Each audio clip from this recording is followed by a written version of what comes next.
عالمی منڈی میں خام تیل کی قیمتوں میں ایک ہی دن میں 30% کا بڑا اضافہ۔ امریکی کروڈ آئل کی قیمت $24.20 سے بڑھ کر $115.10 فی بیرل پر پہنچ گئی۔ لندن برنٹ $116.35 فی بیرل پر ہو گیا۔ ویسٹ ٹیکساس انٹرمیڈیٹ کی قیمت 25% بڑھ کر $117 فی بیرل ہو گئی۔ ماہرین کے مطابق عالمی مارکیٹ میں خام تیل مہنگا ہونے سے پاکستان میں پیٹرولیم مصنوعات مزید مہنگی ہونے کا خدشہ بڑھ گیا ہے۔ اسرائیل اور امریکہ کی ایران کے خلاف جنگ، مشرق وسطیٰ کے لیے چین کے خصوصی ایلچی زائجن کی ثالثی کی کوشش۔ خصوصی چینی ایلچی کا سعودی عرب کا دورہ، کہا بیجنگ خطے میں امن و سلامتی کے لیے سعودیہ کے ساتھ کام کر رہا ہے۔ سعودی وزیر خارجہ اور خلیجی تعاون کونسل کے سیکرٹری جنرل سے مذاکرات کر رہے ہیں۔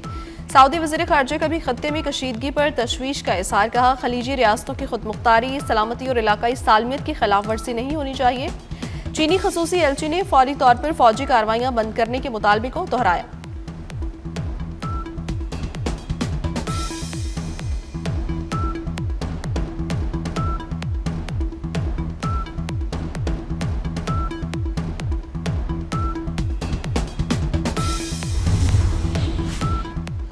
کیتھولک مسیحیوں کے مذہبی پیشوا پوپ لیو نے مشرق وسطیٰ میں تشدد کے خاتمے کا مطالبہ کر دیا۔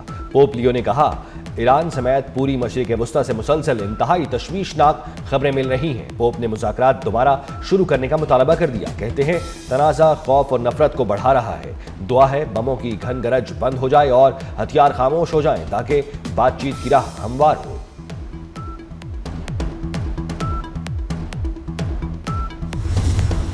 آیت اللہ خامنئی کے بیٹے مجتبیٰ خامنئی ایران کے نئے سپریم لیڈر منتخب۔ ایرانی مجلس خبرگان کی قوم سے اتحاد برقرار رکھنے اور عوام سے نئے سپریم لیڈر سے وفاداری کا عہد کرنے کی اپیل۔ ایران میں مجتبیٰ خامنئی کے سپریم لیڈر منتخب ہونے پر جشن، لوگ سڑکوں پر نکل آئے۔ ایرانی صدر مسعود پزشکیان کا کہنا ہے نئے سپریم لیڈر کا انتخاب قومی اتحاد اور ارادے کی مضبوطی ہے۔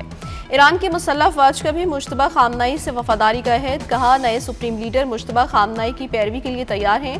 ایران کے نئے رہبر اعلیٰ کے نام کا اعلان کرتے ہوئے ٹی وی اینکر کے اللہ اکبر اور خامنئی رہبر کے نعرے۔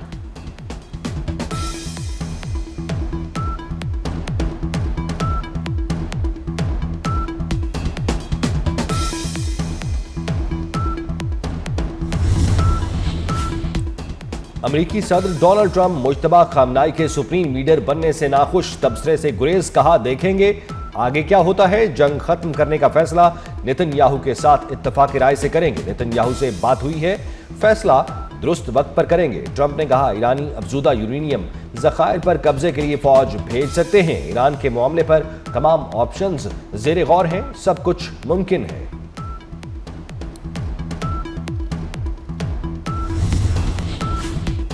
اسرائیل کے لبنان پر وحشیانہ حملے، شہری علاقوں پر اندھا دھند سفید فاسفورس بم برسات۔ یہ ہیومن رائٹس واچ نے سفید فاسفورس کا استعمال بین الاقوامی انسانی قانون کی خلاف ورزی قرار دے دیا، کہا رہائشی علاقوں پر اسرائیلی فوج کا سفید فاسفورس استعمال کرنا غیر قانونی اور نہایت تشویشناک ہے، جس کے شہریوں پر سنگین اثرات مرتب ہوں گے۔ اسرائیلی اور لبنانی فوج کے درمیان جھڑپیں جاری، حزب اللہ نے اسرائیل کا ایک ہیلی کاپٹر تباہ کر دیا۔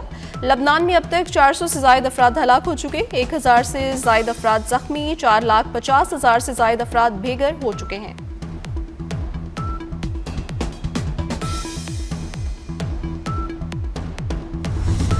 ایران کی جانب سے آپریشن وعدہ صادق 4 کے تحت جوابی حملوں کی 30ویں لہر۔ مجتبیٰ خامنئی کے انتخاب کے بعد پاسداران انقلاب نے 30ویں لہر کو علی ولی اللہ کے نام سے منسوب کر دیا، کہا اسرائیل اور خطے میں امریکی اڈوں کو نشانہ بنایا جا رہا ہے۔ دشمن کے اہداف پر میزائل اور ڈرون سے حملے کیے جا رہے ہیں، خیبر میزائلوں سے اسرائیلی شہر لرز رہے ہیں۔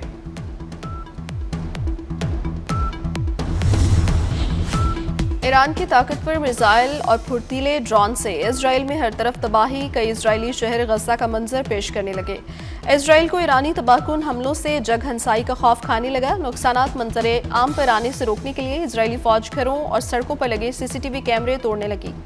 اسرائیل میں ایرانی حملوں میں ہلاک اور زخمیوں کی فوٹیج بنانے پر پہلے ہی پابندی، صحافیوں کو بھی تباہ شدہ مقامات تک رسائی نہیں دی جا رہی۔